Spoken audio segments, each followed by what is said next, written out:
ज्येष्ठ संगीतकार व्हायोलिन वादक प्रभाकर पंडित त्यांचा जन्म 30 सप्टेंबर 1933 रोजी झाला.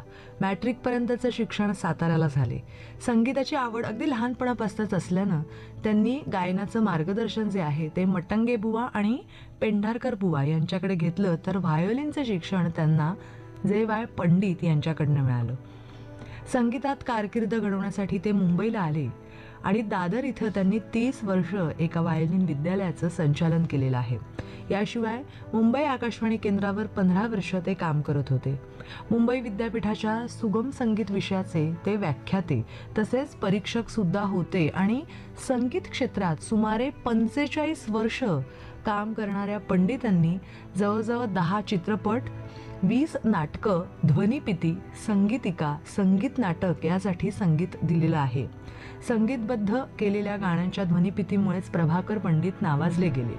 जाहिरातींच्या जे जिंगल्स आहेत त्यांची सुद्धा निर्मिती त्यांनी मोठ्या प्रमाणावर केलेली आहे.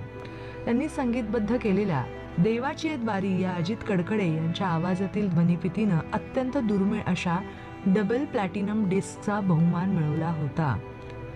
अनेक गायकांना म्हणजे जवळजवळ 78 विविध गायकांचे आवाज त्यांनी आपल्या ध्वनिपितींच्या माध्यमातून लोकांसमोर आणलेले आहेत. भावगीतं, भक्तिगीतं, लोकगीतं, अभंग, आरत्या, संतरचना, बालगीतं असे अनेक गीतप्रकार त्यांनी संगीतबद्ध केले. रंग ओले त्या फुलांचे, मन हा मोगरा, अभंग प्रभात, वृंदावनी वेणू, छंद हा विठ्ठलाचा, भक्तिप्रकाश, जुगजुग गाडी, देवदयानिधी अशा अनेक ध्वनिपितींची उदाहरणं यामार्फत सांगता येतील. सुगम संगीताचे सौंदर्य या पुस्तकाचे लेखन सुद्धा त्यांनी केलेले होते आणि 28 डिसेंबर 2006 रोजी त्यांचं निधन आलं. या थोर कलावंताला विनम्र अभिवादन.